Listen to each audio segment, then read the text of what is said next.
So as you know, ECS-NJ stands for Episcopal Community Services of the Diocese of New Jersey.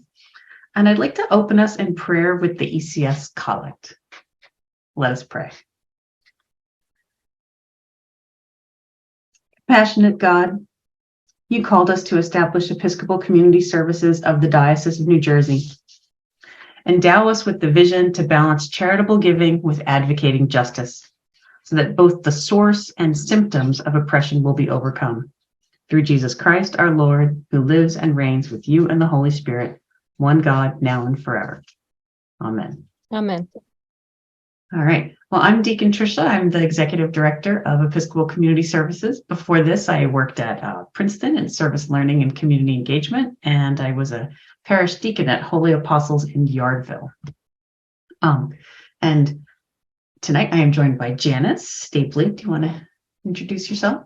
Hi, I'm Janice. I'm a recently retired psychology professor who spent a lot of time doing grant stuff and on the Institutional Review Board for Human Research Ethics at Monmouth. So I was trying to channel how I could take some of those skills and apply them, and I felt drawn to ECS. My mom said, "Who talked you into that?"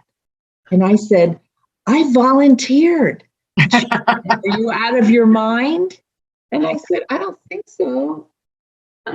It's a wonderful program, and I'm really excited about it. And if we can't answer something, we'll ask Phyllis or somebody else, but we're determined to get your answers. We're not promising we'll have them all tonight, but we're fixing to think about it. Yep.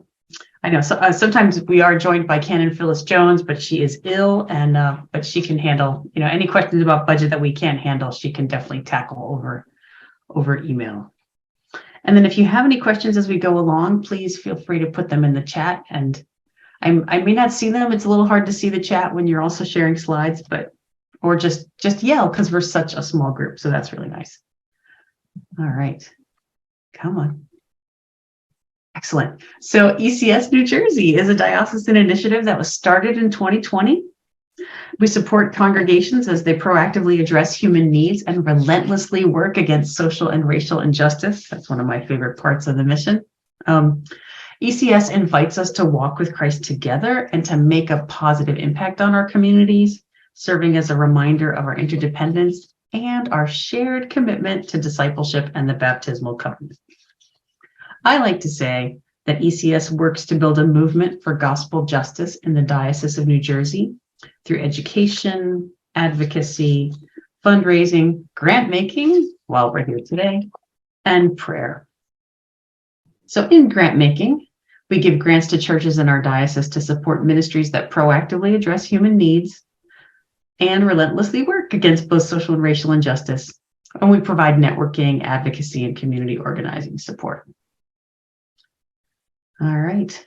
So this is how we work at ECNJ, right? We raise funds across the diocese. Thank you to all of our family congregations and to all of you who have donated and all of you who are going to buy your tickets for the gala. All the money raised thus far has been going to grants. So that's been pretty great. So that is fantastic. And we network and make connections. We give grants where most needed. We advocate for change. And we're so glad that you're here to learn more about our grants. Sometimes there's a question about advocacy on the application, which you may have noticed in the application itself. So we want to make sure that you have a sense of what we mean by advocacy.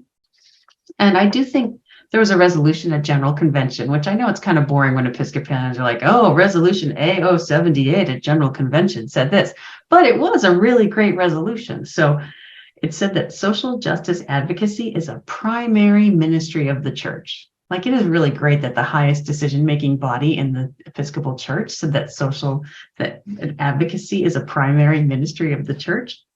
It is our corporate public witness to the mission of God. Isn't that nice? To restore all people to the unity of God and each other in Christ.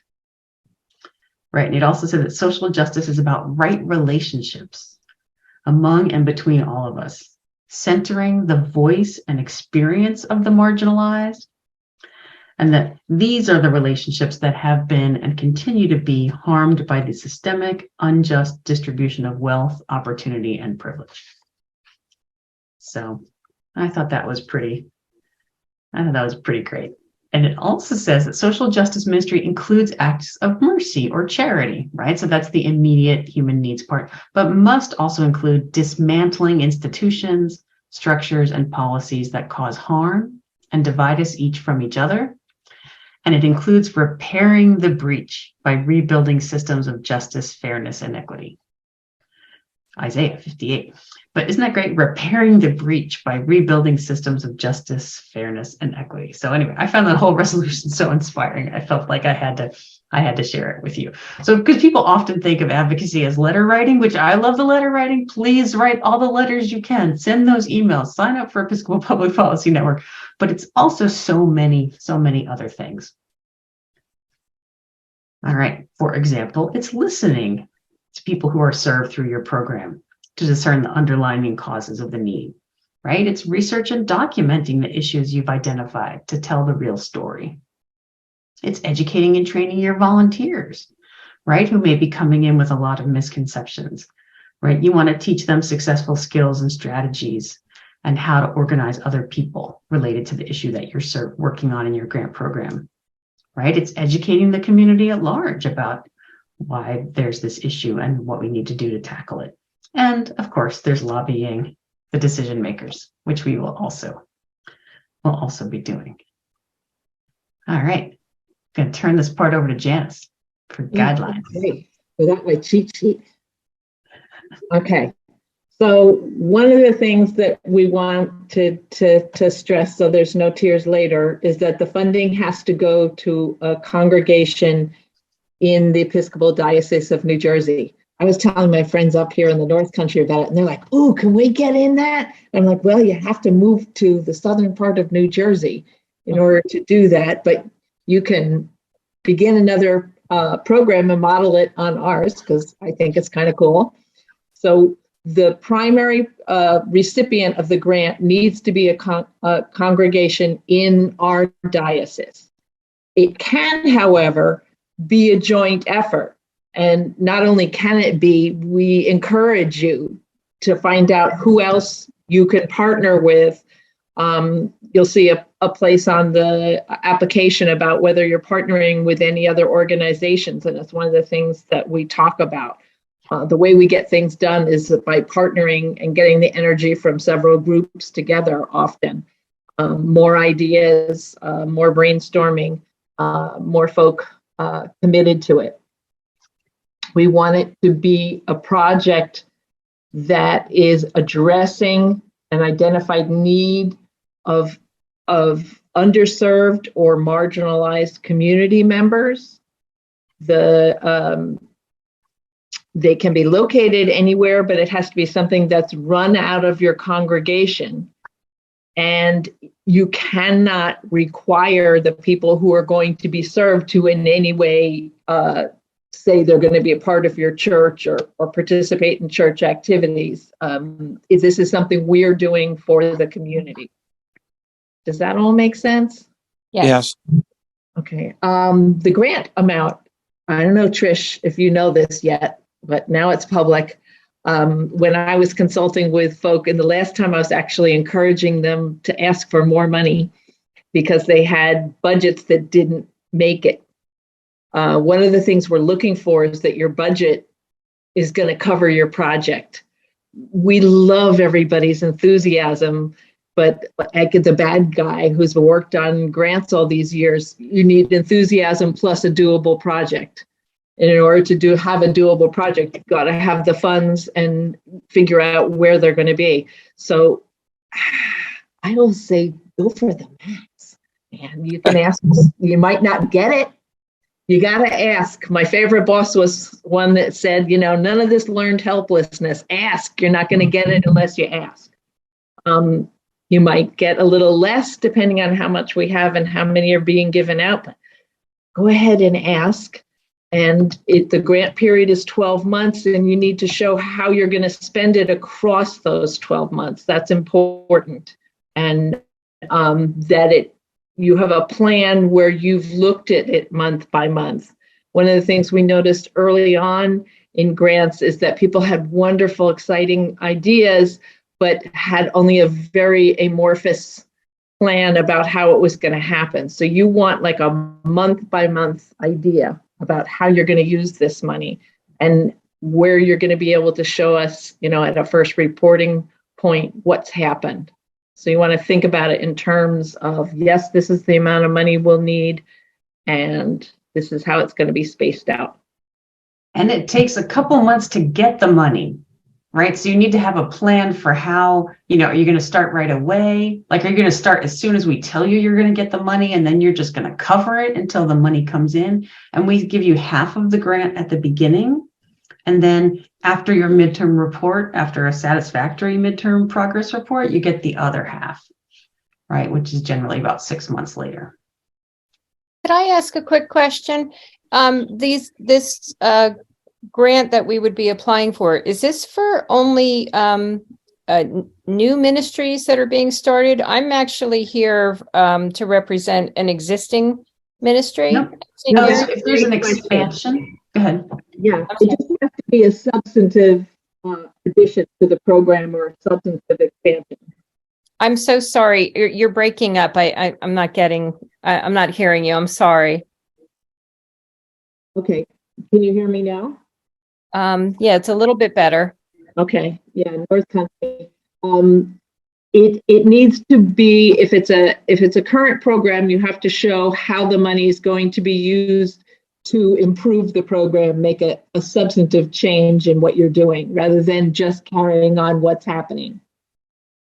So, for example, Siobhan here from Trinity Asbury Park, they had gotten a grant to help people find, get into housing, right? And then the second grant was to provide more supportive services, right? People need more than housing, right? So then it was to actually help provide some more social work type services for the people. Okay. Thank you. Oh, sure thing.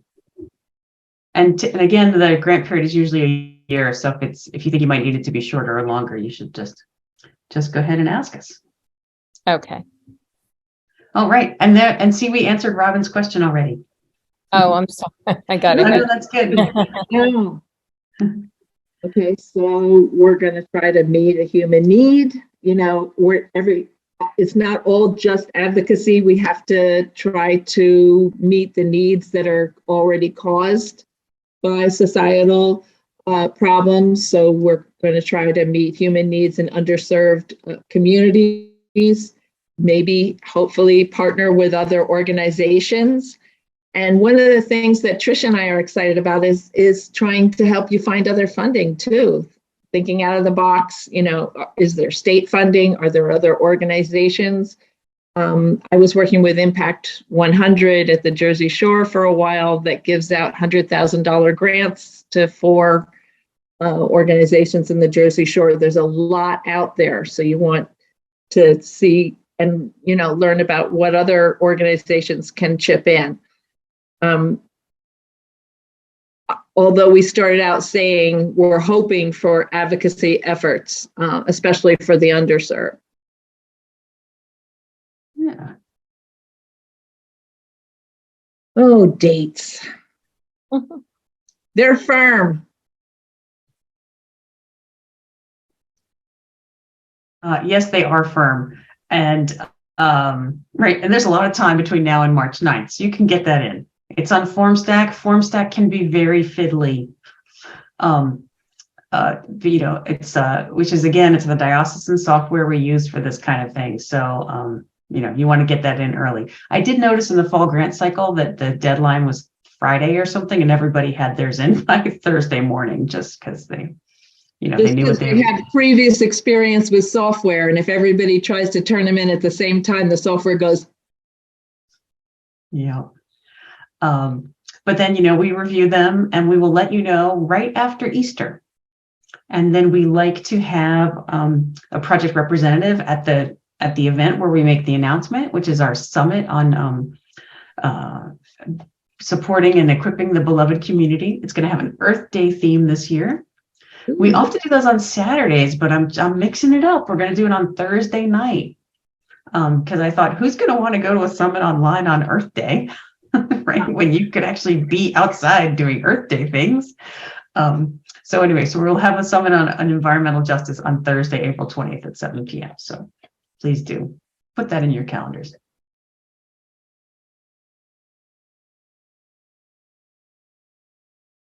Okay, one of the things that we started that I mentioned was having consultation, and it's open to everybody who gets their draft proposals in by February 10th. Like I said, I did suggest to one group they could ask for a little bit more money. They were funded. And we help with just tweaking things because, you know, some of us are geeks that did this grant stuff for years, and other people are going, oh my God, a grant application. So we're here to help out in any way that we can with filling out the draft proposals. You don't have to sit there suffering with software. I hate to be home fighting with software on my computer. I always say I won't do it after 5 p.m. because I know I'll lose my mind. But we're here, and do reach out. And also applications can be submitted in English, Spanish, or Haitian Creole, which is pretty exciting. The 3 languages we're working with in our congregation. And the other thing, I'm not sure who's already had a grant, but in order to apply for a new grant, your previous grant has to be closed with the final report that's been accepted. People are encouraged to apply again, but not until the first one is completed.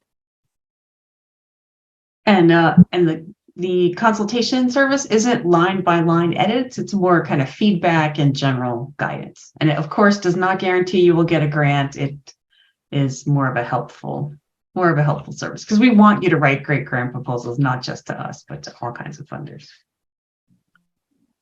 All right. Any questions before we go to the joys that is FormStack? Oh, and is this Barbara Nichols from Grace St. Paul? Yes, it is. It is. Hello, Barbara Nichols. You were sitting in front of me at the convention, but I didn't Yes, get I to know, say hi. Trish. and wasn't that a hoot? The whole convention was fantastic. Thank you for recognizing me. I'm hiding because Oh, well, okay. and the place is a mess, and the cat keeps coming up in front of me. So, Oh, I'd love to see the cat. I mean, it's always good to see you, but all right, thank you, dear. sorry. Okay. FormStack. Woohoo! All right, so sorry, that is a little bit fuzzy, but you get the idea, right? The very first thing is it says grant application. How much are you applying for? This little circle here, this red asterisk means that field is required, right? So that's the beginning, right? How much are you requesting? And then, of course, this is a very important button. So save and resume later. You don't have to do your whole application at once in FormStack.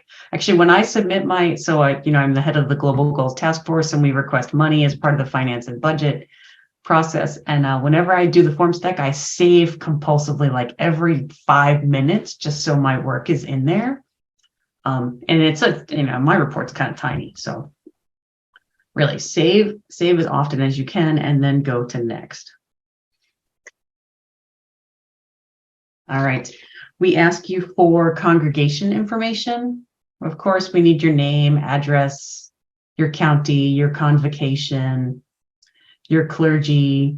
If you have a clergy person, we'd like their name and their email. If you have a clergy person, I like to copy them on some of the official paperwork so they know what's going on and what commitments are being made.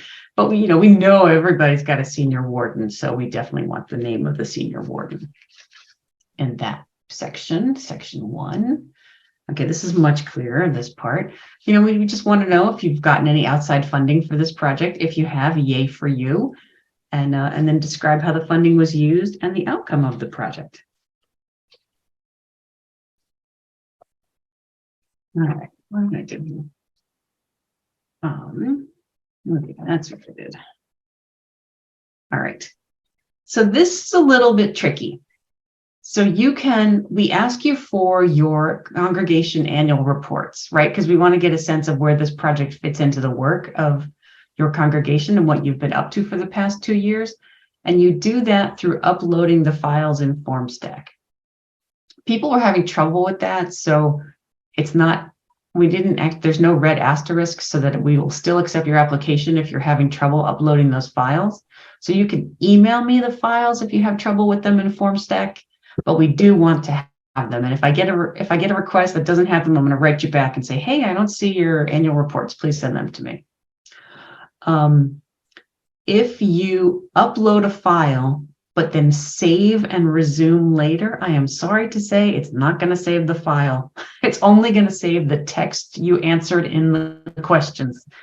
So the very last time when you're about to submit your grant is when you want to upload those files. And I'm sorry it's so fiddly, which is why I'm warning you now and why I'll take it separately if for some reason you forget and it doesn't work. So sorry. Any questions about that very technical, annoying thing? Okay. All right. Janice, you want to tell them about what we're looking for in the grant project description? Can you hear me? Yes. The main thing here is that you want to be very, very clear and very specific, and you want to define terms. I found with the first round I read, some of them were in an area that I knew nothing about, and there was a lot of language I didn't understand.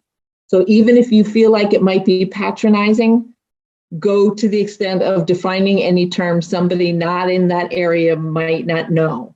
So for example, if it's in criminal justice or police work, there might be terms that the reader of the grant won't know, and you want to make sure that person can understand it. You're going to start with the title. It doesn't have to be something you can dance to, but you want it to be descriptive. And the executive summary is broken down, and there's a lot of we went into like separate prompts to make sure that all the different pieces were required. So every one of those text boxes should be completed. And as I'm saying, y'all have to define things. We're going to define them for you. If the goal is a broad statement, what are you hoping to accomplish? But the objective should be specific and hopefully something with a number attached to it. And that's being spoken by somebody who predominantly does qualitative research, but you need a quant thing. Number of people served, number of meals that are going to be provided, amount of clothing that is going to be given, number of people who are going to learn a language, something with numbers that we can measure and we can say, yes, we're meeting this goal. No, we're not quite, but this is why. But the second part, the objective needs to be specific and have completion dates. One of the things I was mentioning before was having little things that are happening every month. You want to think about when parts of the project are going to be completed rather than all of this is going to be done in a year. Which parts are going to be completed and will have a measurable outcome at which times across your year. And when it comes to the demographics, obviously, because we're trying to serve underserved populations without being intrusive to your folks, as much information as you can provide about the demographics of the people who will be served. Are they English language speakers or not English language speakers, etc.? Questions about that? Any? Yeah, when in doubt, give us more detail. Yes. That is by far the largest category of feedback people get on their draft grant proposals, but and again, we're looking for a timetable. When we ask you in the middle, what progress have you made, right? Like, how are you going to know if you've made any progress? So that's where it's good to have a timetable of what your intention is over the 12 months. All right. Again, you'll be informed the week of April 10th. So you might want to start your timetable in May or June. So, right, because any money's questions? not arriving immediately. Yeah, the funds will not be arriving immediately. Like I have to tell you, and then I have to send you an MOU, and then you have to officially sign it, and then you have to officially send it back, and then I have to officially sign it, and then we put the check request in. Sorry. So, right, you have to tell me how to send you the money, and then I have to put in the check request, and then we hope the bank doesn't lose it. It only happened once this fall, so good. All right. Any questions before we go to budget? No. All right, so I'll pinch hit for Canon Jones here, but we want to show all your revenue sources, right? So if you, are planning to ask the congregation to support this project, how much do you think they're going to give? If you're going to get in-kind donations, I was talking to Mantel Bradley, we're helping her convert a building that they have on their property to be a food pantry space, and somebody just donated the tiles for the roof, right? How much are those tiles going to be worth, right? How much, what is your intention around how much money is going to be from in-kind? How much are you raising from the congregation? And then how much are you asking from us, right? If the money is only going to come from us, that makes us a little bit nervous, right? Like, how sustainable is that going to be for you after our 12 months is up? So we also want to know what other funders you've submitted the project to. The two important pieces for the budget are the overall budget. Here's the template. And then we also have a budget narrative. Oh, but here's more of the template. Oh, yeah. So this was the income section. And this is the expenses section. So we just give you a template so you can have an idea of the kind of expenses we think you might run into. If you have a bit more specific expenses, yay. It's an Excel spreadsheet. You can just go on in and add some rows to give us more detail about your expenses. We do permit you to spend funds on staff. If it's the majority of the budget is hiring outside staff to do the project, we need to have some understanding of what that's about and why that is. But we do look at those. Okay. Any budget questions? One thing that came up as a question when I was consulting was folks weren't really sure about some of the in-kind expenses. And if your congregation is going to be giving the project space in their buildings and paying the electricity and paying the heat for that, that's in-kind that's being given to the project. So you want to think about all those other things, and we're happy to brainstorm about some of the in-kind things. At St. Mark's in Keansburg, we were able to get a whole lot of the material that we needed for the project because a friend of mine in our parish just started asking every store and every contractor. He got somebody who came from Staten Island and poured the concrete for the project. You'd be surprised when you say, this is a project that we're trying to serve the community. How many people want to help out? So one of the things that we want to encourage is you got to ask. They might say no, but they might say yes. Or they might say, can't do that, but I can do this. So all of those things help to establish the budget that you have for the project. And then at the end of the application, we want to know who the responsible parties are, and we want to know that the person submitting the grant proposal has the authority to do so on behalf of the church. So that's what this part is about. And then after that is submit. So, all right. So that is the technicalities of FormStack. Again, start early. It can be a little fiddly. Evaluation criteria. You want to talk about our evaluation? Can you all hear Janice okay, or do you want me to do the evaluation criteria? I can hear. Okay, go ahead, Janice. Holler if you can't. This came up real early on. It can either be creating a new ministry or it can be expanding a ministry. Either one is great. a lot of people didn't mention anything under the advocacy in the first round when we were working on it. So we want to encourage people to really connect it. How does this project connect with advocacy actions? What kind of community impact do you see it forming? What kind of partnerships might you have with other groups in the community? And we're the ones that have to answer to the folks who've donated the money and say, yeah, we're giving it to a feasible project.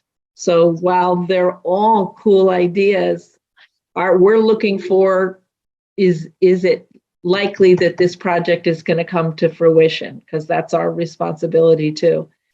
How there's a section on it and something we haven't talked about.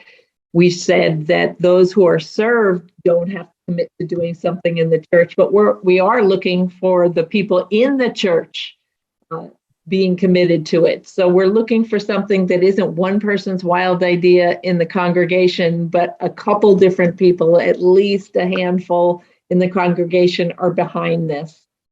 Even if you can get the senior warden to sign off on who in your congregation is going to be committed to the 12 months of doing this project and shepherding it after it, because our real hope is that this is seed money, either for a new project or seed money for growing a project, and that you'll be able to come up with some way to serve the community afterwards.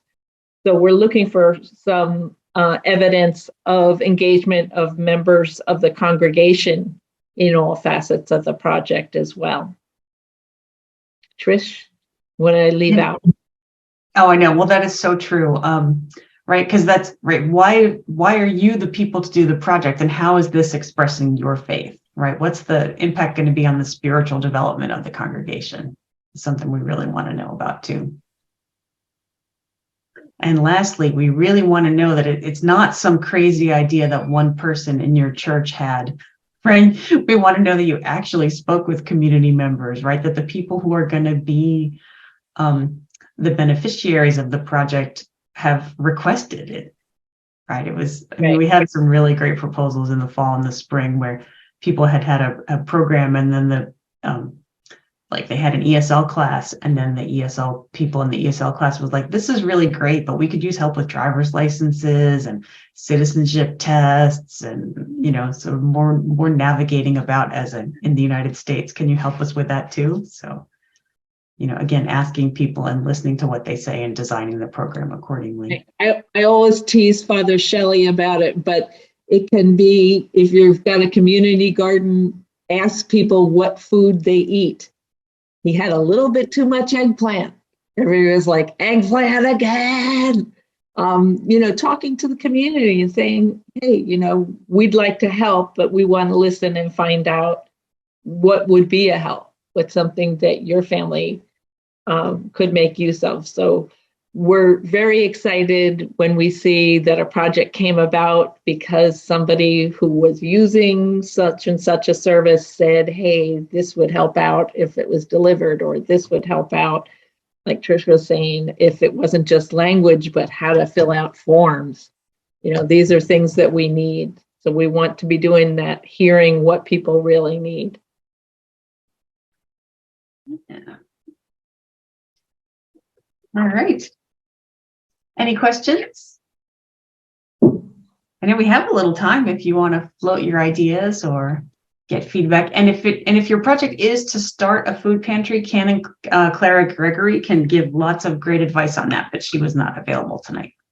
She's giving out thousands of coats tomorrow, so she had a lot to do. Mm-hmm. Yes. Can I ask a question? Yeah. Hi, everyone. I'm just wondering, is the length of the project, is it 12-month minimum? It's actually mostly 12 months. We think of it as 15 just because we give you a little bit of time to wrap up. Stuff, but you wouldn't, if because we can use the money very quickly. Yes, and we can put together a proposal that would be 6 to 9 months, but it definitely has to be 12 months minimum. We haven't It hasn't come up before, so we certainly don't have a rule against it. So it could be shorter, but I'm not sure we'd fund you more than once a calendar year. Yeah. Right. Just because we want to spread the resources all over the Right. diocese. Right. Right. If that makes sense. That's just my initial.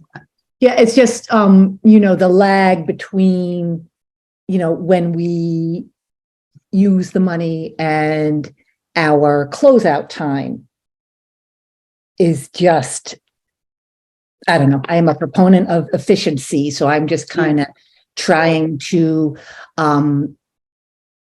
keep my schedules tight. Yeah. But do you necessarily see the impact the second you spend the money? Well, I mean, we're getting I people guess out of so. shelters and into, apartments. Mm-hmm. And it's helpful that we move quickly, especially with apartments being or housing being, such a low stock. We kind of have to jump on opportunities when we get it.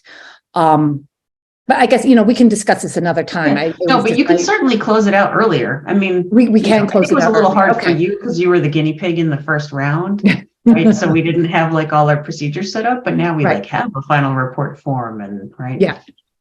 Right. So. Okay. Yeah. So closing it out early is not absolutely as long as we've met all the requirements, all the things that we set forth. Yeah. And if you want to propose a 9-month project, that's totally fine. Okay. Yeah. Most people actually need more time.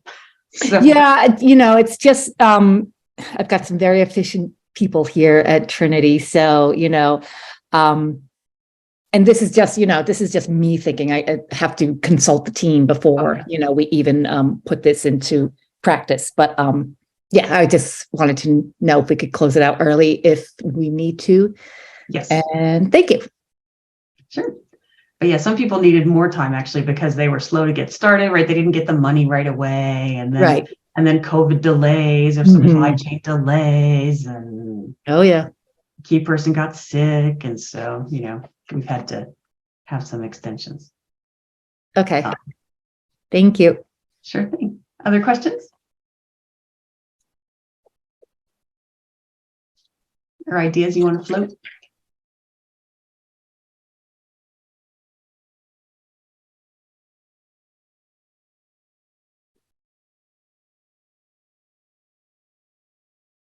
All right, well, I will thank you.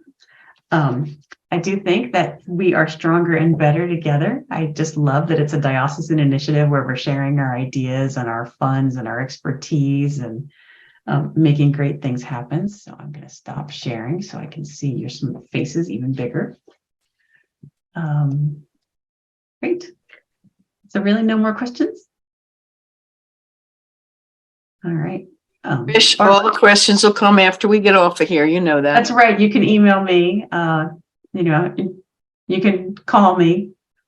And you can feel free to ask for a consultation. Some of them, it was like one question somebody had on a questionnaire, and others we went back and forth a little and crafted things, but it's out there and it's just there to help.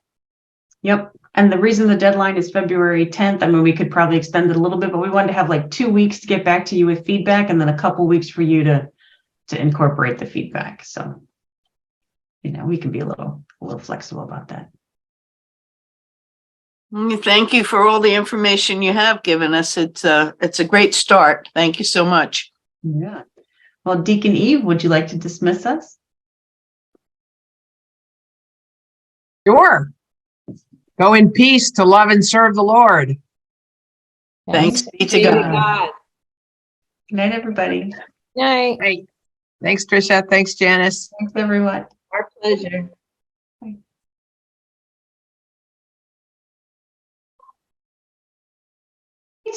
Yay, thank you. Smaller than I thought, but I think it's okay. I know, it's still whatever good. It is. And I know that Father Zelli in our parish was going to a racial training thing from 7 to 9. Yeah, I'm going there next. I think we had problems with overlapping meetings. I'll let Well, you go. last week was reparations, so I actually moved it. I originally was going to be last week. Yeah, there's no perfect time. But as long as people know that you're out there and will ask questions, I think it went great. Oh, good. Well, thank you. Thank you. Great job. Enjoy the North Country. So jealous. Bye-bye. Bye.